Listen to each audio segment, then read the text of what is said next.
Bon, ce matin, ce qu'on va couvrir, c'est tout d'abord l'usage de squelettes dans des assemblages. Et pour illustrer un petit peu à quoi sert un squelette, vous allez retrouver dans le dossier classe construction étudiant 280-513 un sous-dossier assemblage dans lequel vous allez retrouver skeleton et dans lequel vous allez retrouver skeleton concepts. OK? Et vous avez déjà un premier assemblage qui s'appelle 000 Skeleton Concepts CAD Product. Et au fait, pour vous, OK, pour le futur, c'est sûr que quand vous allez arriver en entreprise, vous ne pourrez plus utiliser ces trucs-là parce que vous aurez à ce moment-là des noms formatés à employer pour ce que vous allez avoir à faire. Mais tant que vous êtes ici et que vous gérez vos propres fichiers dans vos dossiers, petit truc qui peut peut-être s'avérer intéressant pour vous. Quand vous commencez à travailler dans un assemblage où vous avez un assemblage principal, des sous-assemblages, puis un certain nombre de pièces, si vous nommez tout ce beau monde-là en utilisant un code alphanumérique standard, c'est-à-dire juste des textes, c'est sûr que les A passent en avant des C et que les C passent en avant des Z. Mais les chiffres passent en avant des lettres. Et une pratique qui peut s'avérer intéressante, c'est quelque chose comme j'ai commencé à employer ici, où j'ai pris mon assemblage principal, Skeleton Concepts, et je l'ai fait précéder de 3 zéros avec un tiret.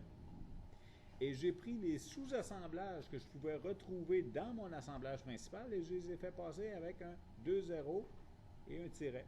Ce qui fait que quand j'ouvre le dossier, j'ai tout de suite mon assemblage principal, mes sous-assemblages, puis après ça, je tombe sur mes pièces. Ça fait que je ne me cherche pas. OK? C'est sûr que les pièces, après ça, sont en ordre alphanumérique. OK? Mais au moins, pour localiser assemblage et sous-assemblage dans votre liste de fichiers, ben, ça peut être une façon qui ne coûte pas cher, puis ça vous évite, parce que je ne suis pas sûr que c'est une bonne façon de procéder là, quand on déplace des fichiers de l'école à la maison, par exemple, ou d'un endroit à un autre. Si vous décidez, parce que fonctionnellement ça marche, mais c'est juste au niveau pratique là, que ça peut devenir emmerdant, c'est que vous pourriez avoir un dossier principal pour votre assemblage, un dossier pour vos CAD products, puis un dossier pour vos CAD parts, puis vous arrangez pour faire les liens entre tout ça. Ça fonctionnerait. Mais le problème, c'est que quand vous devez déplacer le tout après ça, ben, il ne faut pas vous oublier un dossier quelque part parce qu'il n'y a rien qui va marcher. Donc, oui, c'est une façon de faire, mais je pense que quelque chose comme ça, en gardant tous les fichiers dans le même dossier, c'est peut-être plus simple. En tout cas, c'est une façon de faire. Vous ferez bien ce que vous voulez. Si vous décidez de ne pas employer ça, c'est pareil, mais vos 4 products vont être mélangés avec vos 4 parts. Puis c'est à votre... ici, j'aurais dû mettre un double zéro. Vous retrouverez dans le temps. OK? Donc ici, je vais chercher mon assemblage principal qui ressemble à ceci. Et j'explique brièvement ce que c'est que ce squelette-là pour qu'on comprenne un petit peu là, à quoi ça sert et pourquoi ça a été fait ainsi. Aussitôt qu'il va apparaître à l'écran.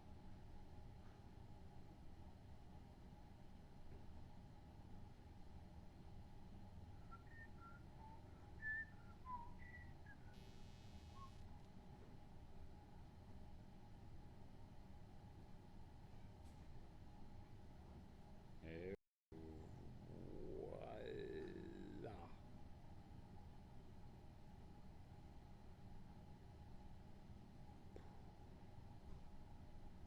Bon, OK. J'ai ici un certain nombre de pièces qui produisent la partie principale d'un moule sur lequel j'ai travaillé il y a quelques années et qui était fait de la façon suivante. Okay? Il y a évidemment toute une structure qui va autour de ce qu'on voit à l'écran, qui est la machine de moulage qu'on a employée, qui a, elle, une, une petite ouverture vis-à-vis cette position-là, okay, qui sert à injecter du zinc dans le moule en question. Le moule est fait en 2 fois 3 blocs et le but est d'injecter autour d'une pale de turbine une certaine quantité de zinc pour en faire une forme qui va pouvoir être standardisée et réutilisée par les différents robots pour le positionnement de la pale sur les différentes machines là, pour ces procédés automatiques d'usinage. Donc, ce qui se produit, c'est que le moule en question doit être conçu de manière à ce que lorsqu'il est installé sur la machine, ben, d'abord, il y a toujours une cavité qui est ouverte au-dessus du petit cercle ici qui représente le trou qui existe dans la machine. Et ensuite de ça, le moule doit centrer relativement la pale pour être sûr qu'on tombe correctement. Là, on a différents conflits géométriques à respecter. Et finalement, j'ai deux parties dans mon moule parce que ça s'ouvre et ça se referme, cette affaire-là, pour être capable d'insérer la pale, refermer le tout et finalement faire l'injection de zinc. Donc, la partie arrière de mon moule est pas monolithique, mais au moins solidaire. Donc, tout ça, ça va se tenir ensemble à travers les vis qui sont ici et qui seront positionnés avec les petits goujons qui sont là, pull dowels. Puis on a à faire la même chose de l'autre côté. Puis en avant, le même principe, c'est-à-dire que j'ai trois blocs qui sont maintenus ensemble par des vis et par des dowels. OK? Maintenant, dépendant de la géométrie de la pale, le bloc central peut être plus court ou plus long. Ce bloc-là doit toujours être localisé quelque part. Donc, on va évidemment faire la conception de ce bloc-là principalement, mais les blocs de chaque côté sont simplement des espèces de buffers pour être sûr que ça tombe au bon endroit, cette affaire-là. OK? Ce qui fait que, pour être en mesure de faire les modifications primaires sur nos formes, puis c'est vraiment primaire là, dans le sens où j'ai gardé ça minimal, mais c'est que même minimal, il y a un petit peu de viande dans l'histoire, c'est que je retrouve dans ma structure un espace pour être capable d'insérer la pièce d'ingénierie qui serait la pale de turbine. Okay? Donc ici, remarquez là, les icônes que vous retrouvez. Vous retrouvez, puis il y a eu une petite erreur ici. J'aurais dû insérer non pas des produits, mais j'aurais dû insérer un composant. Et remarquez que le composant ici présente les deux mêmes engrenages, là, le bleu et le jaune, mais ne présente pas de feuille de papier. Okay? Un composant peut tenir la géométrie, mais ne peut pas être extrait sous forme de dessin. Okay? Donc, puisque ici, je veux avoir la pale de turbine, j'ai mis un sous-produit, mais c'est une erreur. Il faudrait que je fasse mon produit. Là. Ça devrait être un composant qui est là. De la même façon, à la limite, je pourrais mettre un composant ici, sauf que peut-être pour fin de documentation, ça peut quand même être intéressant de sortir un dessin d'un squelette. Donc, en produit, c'est pas trop dramatique. OK? Qu'est-ce que j'ai dans ce squelette-là? J'ai une série de pièces. C'est sûr que j'aurais pu avoir un seul fichier dans mon squelette qui aurait dans le fond, porté toute ma géométrie. Mais ce n'est pas nécessairement toujours ce qui est le plus flexible. Donc, des fois, ça va valoir la peine de faire un certain nombre de fichiers pour faire le travail. Puis à ce moment-là, on peut les discriminer plus facilement. Donc, j'ai un premier fichier que je viens de faire afficher qui est celui de la machine. Donc, ce qu'on voit ici affiché en orange ou en bleu, c'est-à-dire le contour qui est ici, qui est la zone qui devra être rempli avec les blocs, et un petit cercle qui localise le trou qui existe dans la machine pour faire l'injection de zinc. Donc, j'ai mis là-dedans juste la géométrie qui est propre à la machine pour être capable de définir le reste de ma géométrie par rapport à ça. OK? J'ai fait ensuite une pièce ou un part dédié au plan de référence, et ces plans de référence-là sont les plans qui vont servir à créer les limites entre les blocs, ici et là. OK? J'ai des plans qui sont pour définir l'avant, le milieu et l'arrière de mes blocs. J'ai un système d'axes ici qui appartenait dans le fond à mes plans de référence, donc que je pourrais faire disparaître, qui n'est pas vraiment d'importance. J'ai les limites de ma pièce, donc ça va chercher les limites de la machine. Et j'ai deux plans ici en bleu foncé, OK, par rapport aux autres en bleu plus clair, qui serviraient dans un autre format de modélisation là, qui n'est pas présent actuellement dans ce modèle-là. Mais c'est que les moules qui sont ici, les pièces qui sont ici, comme je vous disais, font partie d'un moule. On injecte du zinc qui doit être à 800-900 degrés, j'imagine. C'est sûr que lors du démarrage de la machine, ben, il faut un certain temps pour que l'expansion thermique se fasse dans tout ça, mais c'est que pour éviter une trop grande déformation de mes pièces, mon moule est refroidi. Donc, à travers ce que vous voyez déjà, qui est très minimal, j'ai jusqu'à deux vis, deux goujons dans chacun des blocs, il y a une série de canalisations qui sont percées. OK? Parce que là, on s'entend, on doit percer des trous et s'assurer de percer verticalement, percer transversalement, s'arranger pour mettre des O-rings entre les différents blocs pour à la fin arriver avec une prise d'eau d'un côté, une prise d'eau de l'autre et être capable à ce moment-là de faire circuler de l'eau d'un bout à l'autre des blocs pour les refroidir. OK? Quand on fait ça, ben, c'est sûr que ce serait à peu près intéressant d'avoir tous les axes des trous dans le même plan. Donc, d'avoir un plan comme ça qui va me servir à localiser tous mes axes va être intéressant parce que si à un moment donné j'ai un conflit avec, je sais pas moi, le trou que je veux faire et l'une des tiges, ben, peut-être que je peux déplacer ce plan-là légèrement vers l'intérieur ou vers l'extérieur, dépendant du problème que j'ai. Puis, à ce moment-là, de régler mon problème juste en bougeant tout mon plan d'eau dans la série de blocs avant ou dans la série de blocs arrière. Donc, c'est pour ça que j'ai deux plans ici qui sont là en stand-by présentement. OK? Donc, ça, c'est mon squelette de plan uniquement. J'ai ici un troisième squelette qui s'appelle Left Locations. Left Locations, c'est ceci. Une série de points, OK, parce que mon squelette ne comporte qu'un seul 4 part dans lequel il y a une esquisse. Et dans cette esquisse-là, j'ai une série de points que je peux activer tout de suite qui apparaissent comme ceci. Sur ces points-là, les lignes présentes ont été bâties et j'utilise ces lignes-là pour être capable de localiser le trou qui est dans le bloc, mais aussi la position de la pièce qui va dans le trou. Et c'est sûr que je pourrais demander à mon axe de goujon, quand je fais ma contrainte entre le goujon et le bloc, je pourrais demander à mon axe de goujon d'être coïncident avec l'axe du trou. Sauf que si à un moment donné, j'ai un remplacement de pièce à faire, puis ça arrive, ça. OK, je dois enlever une pièce dans l'assemblage, la remplacer par une autre.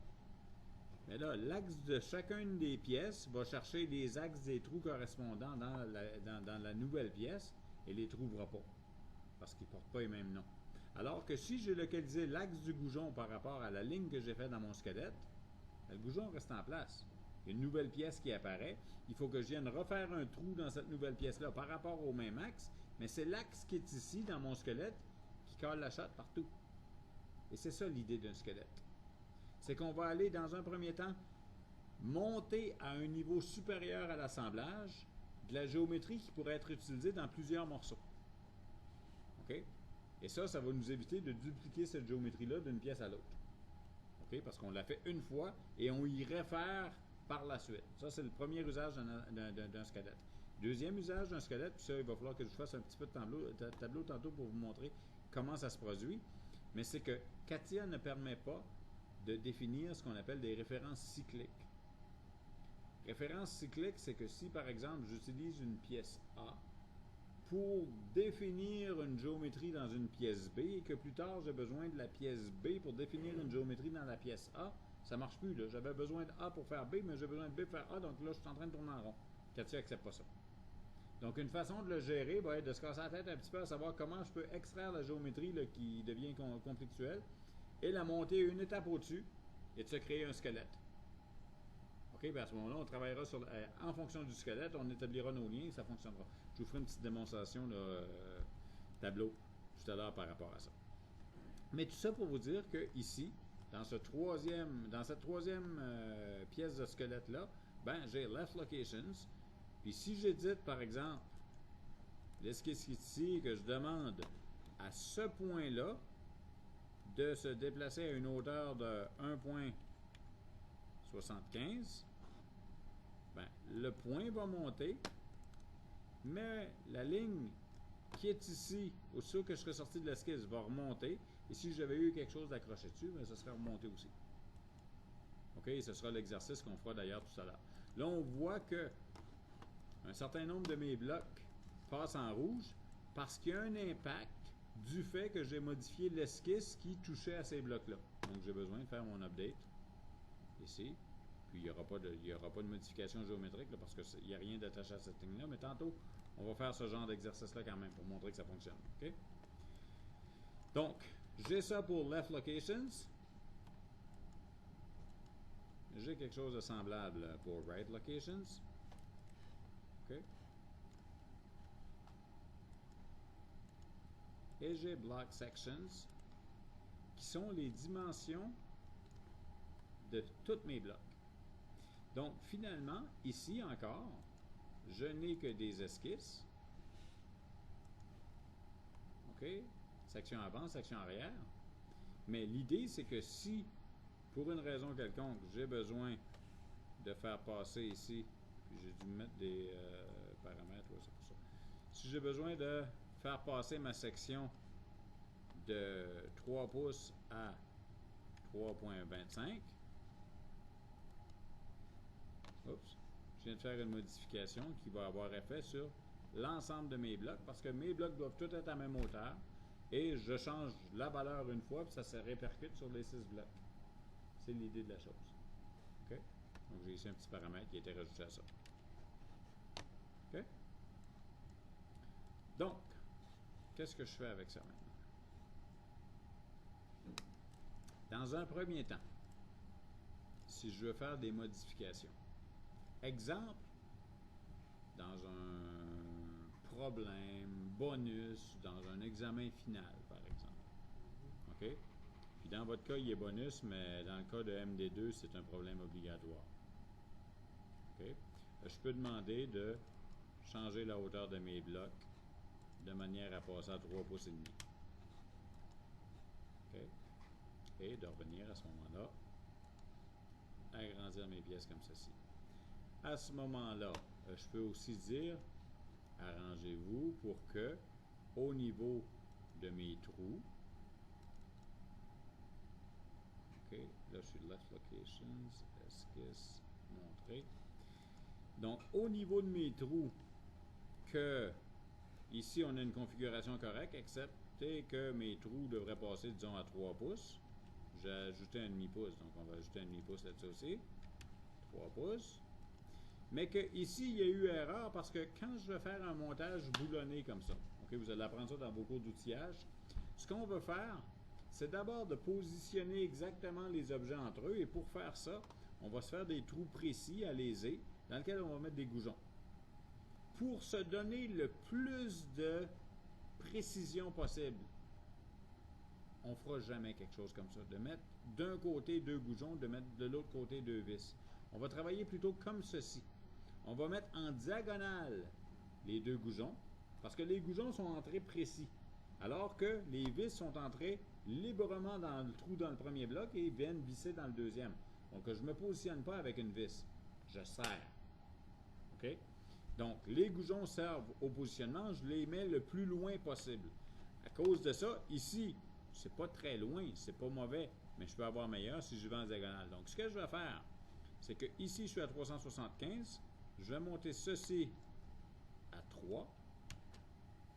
Et ici, j'étais à 2 pouces et demi. Je vais descendre ça à 375. Je change juste 2 points de place. Là. OK? Je sors de là. Je remonte au niveau de mon assemblage principal.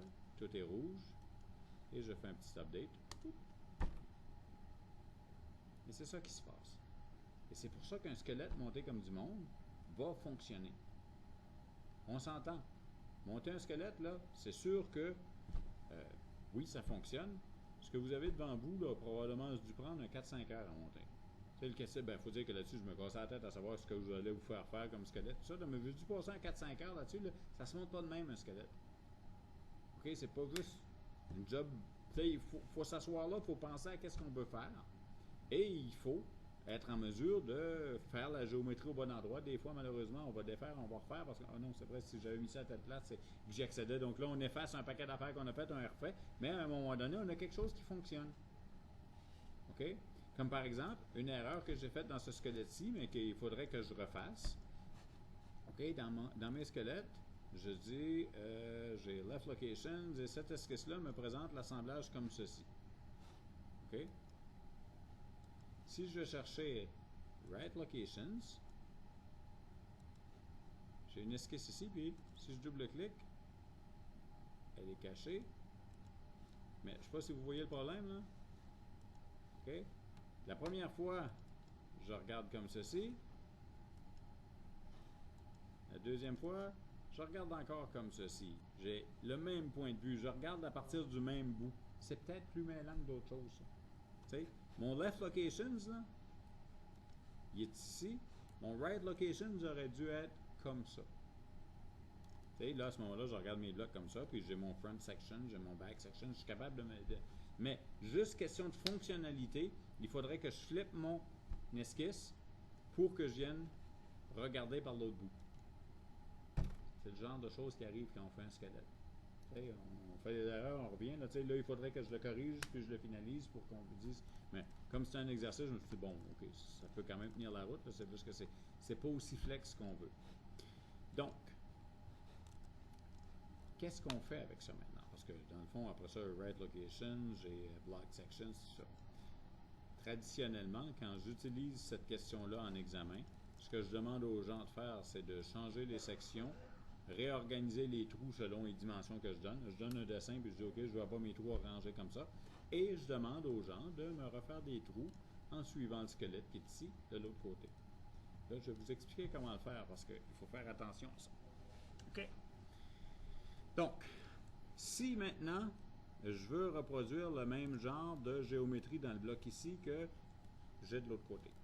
Vous remarquerez, si ce n'est pas fait déjà, que j'ai quand même utilisé un espèce de petit code de couleur là-dedans.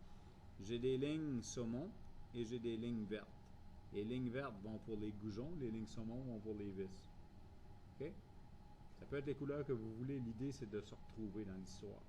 Ça fait que de l'autre côté, ben, j'ai encore des lignes vertes et j'ai encore des lignes saumon. Puis j'ai des lignes bleues qui auraient dû aller avec les plans bleus ici et qui auraient servi à faire quoi? Mon plan d'eau. OK? Parce qu'il faut que je fasse du transversal de temps en temps aussi, là, avec mes plans d'eau. Donc, si je veux aller chercher les trous ici, OK? J'ai besoin de faire des trous pour mes goujons. Et ces trous-là, ben, je ne connais pas la définition, mais ils sont là, les trous. Là. J'ai le 3D en face de moi, donc j'ai le droit de l'ouvrir, ce 3D-là. Donc, je regarde cette pièce-là.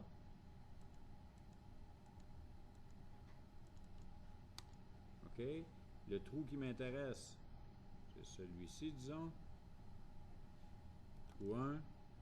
Trou 1, on me dit quoi? On me dit que c'est un trou qui passe jusqu'au dernier, qui a un diamètre de 3,8, qui est lamé échanfreiné sur une profondeur 2,25 avec un diamètre de 43,75.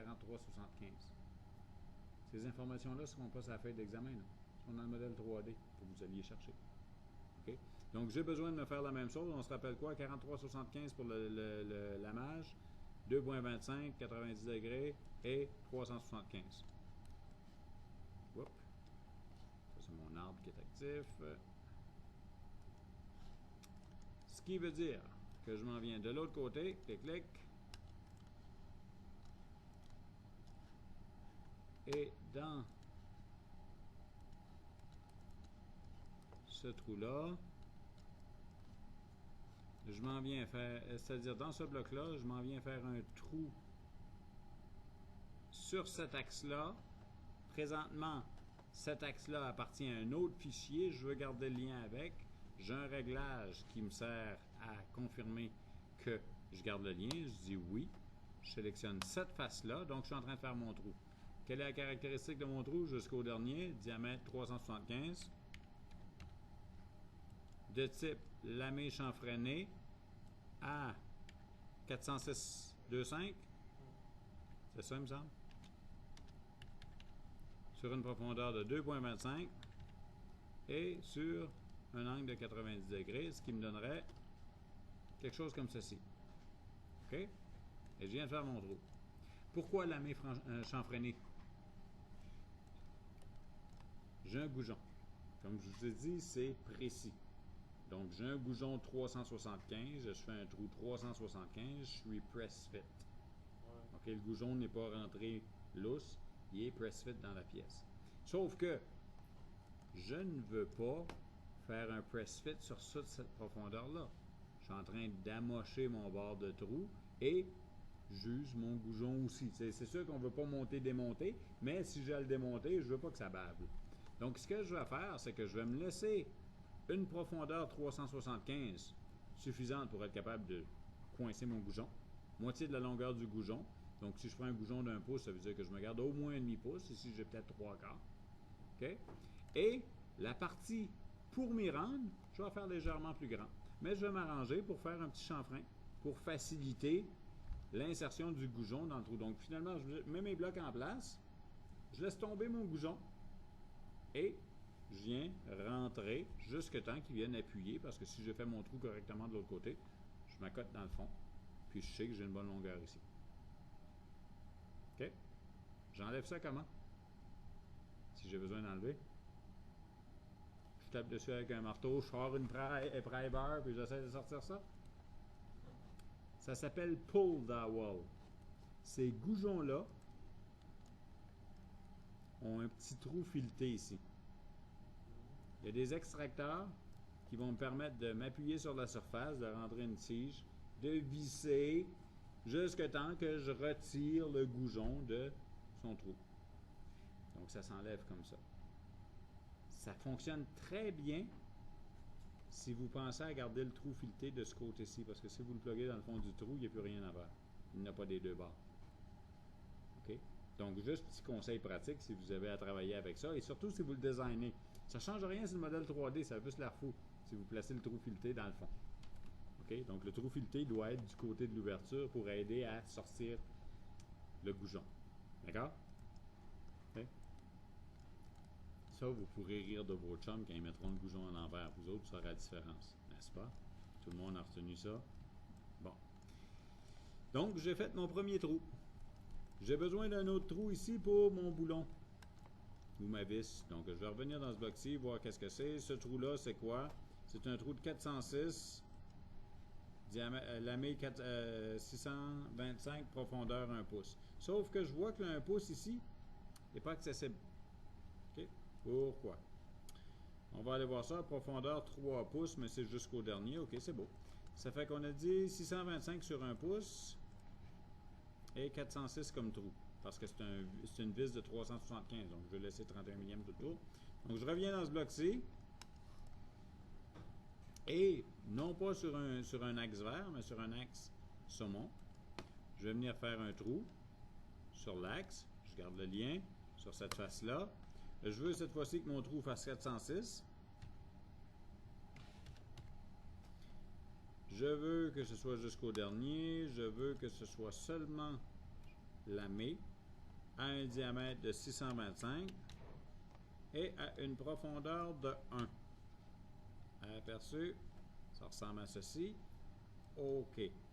Pourquoi est-ce que mon 1 n'était pas disponible dans l'autre trou? Tout simplement parce que dans mon produit global, j'ai un paramètre ici qui dit Socketed Cap Screw Counter Bore, Length, Socketed Cap Screw Counter Bore égale 1 pouce. Donc, je peux prendre cette valeur-là, c'est-à-dire cette valeur-ci, bouton de droite, éditer formule et venir ramasser le paramètre global de mon produit. OK. OK. Ce qui fait que je suis maintenant accroché. OK. Si je rends ce bloc-là partiellement transparent,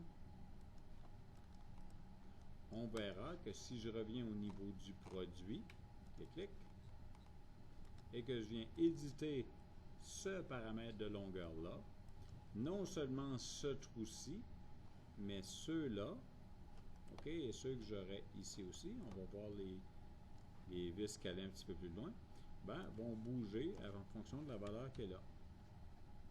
Tu vois, tout ça, ça devient rouge. Update. OK, je suis rendu plus profond là-dedans. Ici, je suis plus profond. Et ici, je suis plus profond. Donc là, c'est un paquet d'outils qu'on met ensemble. On garde les liens entre fichiers, on met les paramètres et on met les neurones à contribution parce qu'on pense à ce qu'on va faire pour être capable d'éditer plus facilement nos modèles quand on va en avoir besoin. La partie neurones, il y en a bien du monde qui oublie ça. Mais c'est peut-être la plus importante, la game. Okay, le reste, c'est des 0 et des 1. Okay? Mais de faire de quoi qui s'édite facilement devient intéressant quand on a à travailler avec. Donc, c'est l'idée d'un squelette. OK? Principalement, dans un premier temps. Si maintenant, j'ai besoin de refaire le trou qui est ici, OK? Sur cette vis-là. Là, je reviens dans mon trou ici, et je ne me rappelle plus tout à fait des paramètres qui étaient là, n'est-ce pas? Remarquez ce qui se passe. Parce que là, présentement, si je demande de faire un trou,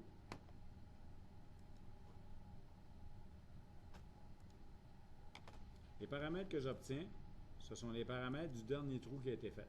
Toujours. Mais c'est qu'en réalité, les paramètres que j'obtiens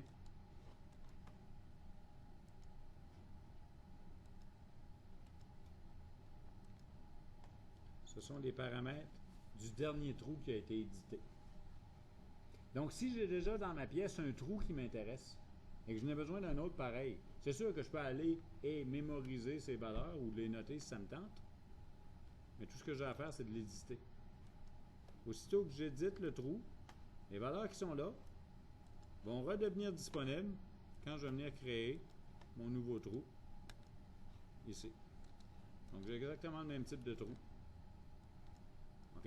Et de la même façon, si j'édite celui-ci, en fait, annuler, je vais juste venir localiser celui-là. Celui-là, c'était le trou 1. On va le faire disparaître.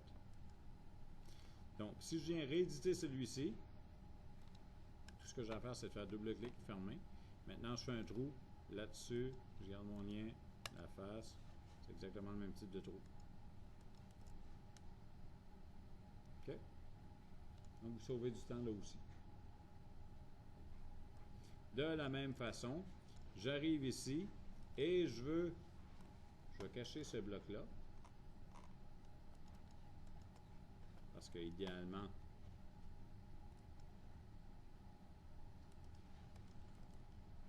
j'ai à travailler dans celui-ci aussi. Donc, je m'en viens là. Et dans ce trou-là, si je cache celui-ci,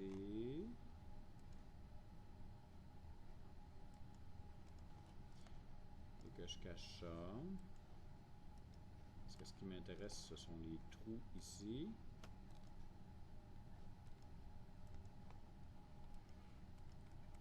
Donc, si j'ai besoin de faire les trous pour mes dowels, ben dans ce bloc-là, j'ai déjà ce trou-ci. Voilà ses caractéristiques que je lis même pas parce que je viens de les enregistrer automatiquement. Et là, je vais faire mes trous ici, sauf que là, je ne sais plus exactement où sont mes trous. Ben oui, j'ai mon squelette. Donc, c'est pour ça que la petite ligne verte, elle peut être pratique parce que je sais que ça, c'était ma dowel et je sais que ça, c'était ma vis. Donc, j'ai besoin de me faire maintenant un trou sur cette ligne-là. Je garde le lien, je m'en viens là. Tout. Et j'ai besoin de faire un autre trou sur cette ligne-là. Je garde le lien là-dessus. Tout. Pas long, hein? Même principe de l'autre bord. J'ai besoin de ce trou-là. Je l'édite. Je suis dedans. Pour le bloc du milieu, ça va encore mieux parce que je n'ai même plus besoin de rien faire. Donc, trou, cette ligne-là, là-dessus. Tout. Ah, il était déjà en place. Excusez. On ne le refera pas deux fois, il va me dire que ça ne marche pas. Mais ici. Et voilà. OK. Donc, si je ramène maintenant mes blocs, j'ai ceci, je ramène mon pull dowel, cache affiché, cache affiché. OK, je veux compléter ma géométrie. Ici, je remonte au niveau du principal, tout le monde est à jour, on est en business, fantastique.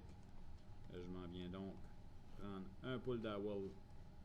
C'est-à-dire, je viens de me ramasser une vis ici. Là, je peux dire que j'ai besoin de multi-instantiation rapide. Donc j'ai besoin de celle-là, j'ai besoin de celle-là, et j'ai besoin d'une dowel ici, et j'ai besoin d'une dowel là. Ce qu'il me reste à faire, bouton de droite, positionnement automatique, la vis qui est là, on la ramène, on la flippe,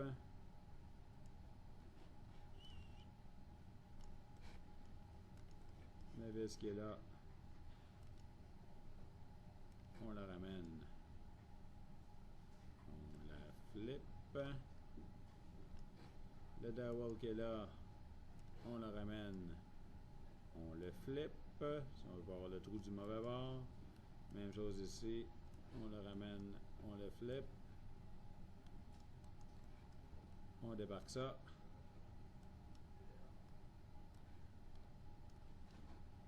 est-ce que j'ai bien débarqué ça? Ouais, ok. Maintenant, contrainte d'assemblage, coïncidence, vis, axe du squelette,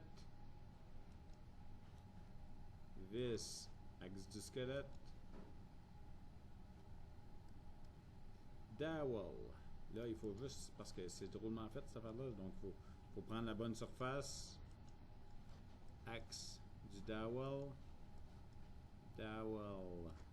oups, axe du dowel. OK, donc tout ce beau monde-là, si je les update, se place. OK. Maintenant, contact.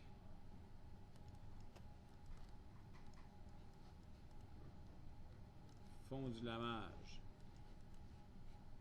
Tête de vis. Tête de vis. Fond du lamage. Ici.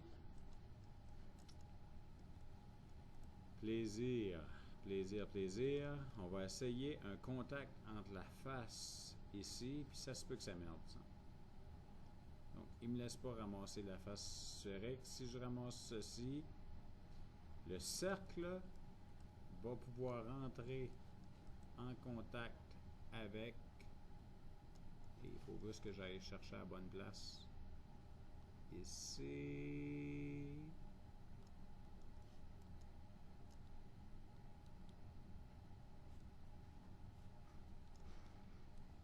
J'ai besoin de la face du chanfrein. Voilà un peu. Ce bloc-là, on va le cacher. Donc, on parle de dowel et on parle de cette face-là. Et ça, on ne peut pas aller le chercher tout le temps. Ça fait qu'attendez, on va faire ça inverse. On va faire un contact entre la face ici et le cercle là. Je triche un peu là, mais ça va marcher. OK, donc ça c'est le genre de petite niaiserie qu'il faut connaître. Un contact entre une surface et un filaire, donc un cercle et un cône, va marcher, mais pas avec le cercle en premier. Il faut sélectionner le cône, il faut sélectionner le cercle après. Donc je m'en viens chercher mon cercle. Ça c'est le trou en bas, donc c'est cette pin-là, ça veut dire que c'est ici qu'on s'en vient. Ici je triche là parce que j'aurai pas exactement le vrai contact, mais ça va être quand même pas loin. Sinon on le fait par distance. Même chose ici, je m'en vais chercher un contact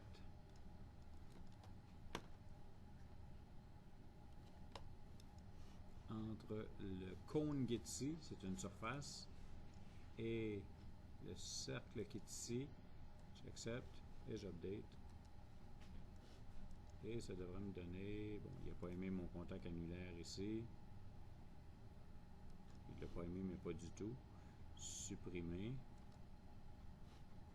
Là, si j'update, il me donne quoi? Il n'aime pas celui-là. Supprimer. Donc, puisque ça va être rentré de toute façon jusqu'à ça accote, jusqu'au moment où ça accote, ce que vous pouvez faire dans un contexte comme ça, si ça se met à bloquer, c'est peut-être d'y aller simplement par une distance entre la face et votre tige. Je vais vous garder, disons, moins 0.5. Si le goujon fait 1 pouce, puis ça va faire le travail.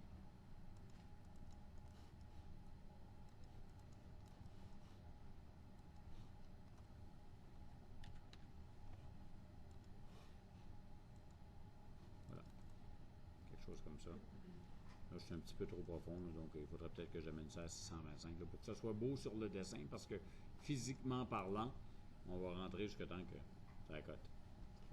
On se casse pas la tête avec ça. Et finalement, je ramène mes pièces visibles et j'ai fini mon travail sur mon squelette.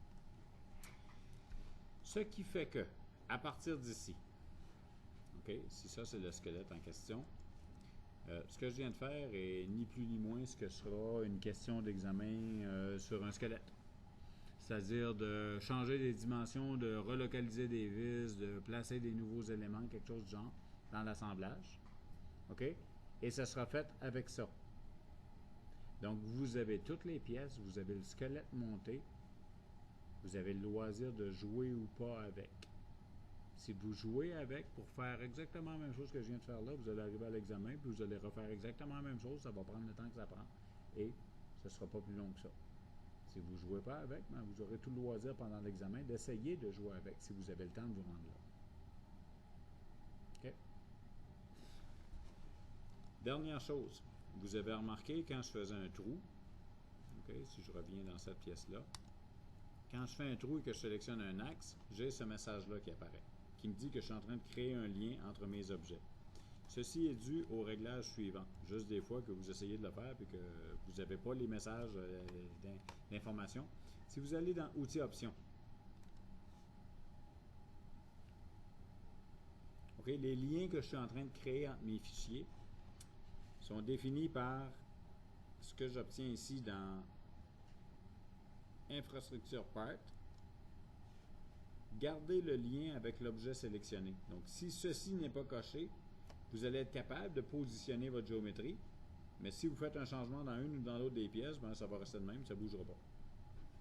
Et votre modèle va vous dire qu'il est à jour. OK? Parce qu'on n'a pas demandé de garder le lien. On a utilisé un lien éphémère qui a été utilisé temporairement au moment de la création, et ce lien-là reste actif parce que j'ai quelque chose qui s'est créé en no-show que vous ne voyez même pas. Okay? Donc, si vous voulez vraiment être capable de modifier vos pièces, ça vous prend ceci de sélectionner. Et pour être en mesure de ne pas créer quand vous ne voulez pas ces liens-là, ben, c'est utile de cocher cette option-là qui dit créer la confirmation de lien avec l'objet sélectionné. Ça, c'est la boîte de dialogue qui pop à chaque fois que vous sélectionnez un élément qui est dans un autre fichier. OK? Qui vous dit vous allez créer un lien avec un autre fichier. Est-ce que vous voulez vraiment faire ça? OK? Donc, ces deux options-là, quand vous voulez travailler en contexte, parce que ce qu'on est en train de faire là, c'est de travailler en contexte, ben, c'est comme bon de les avoir sélectionnés. Je ne me rappelle pas s'ils sont actifs par défaut à l'ENA. Si c'est le cas, good. Et si vous ne voulez pas faire ça, ben désactivez-les. Mais si vous avez une version 4.7 qui est apparue chez vous puis qui n'est pas celle de l'ENA, ça se peut que ces options-là ne soient pas sélectionnées. Donc, sachez où aller changer ça si vous voulez jouer avec. OK? Question là-dessus? OK. Maintenant, on va faire une pause dans la vidéo.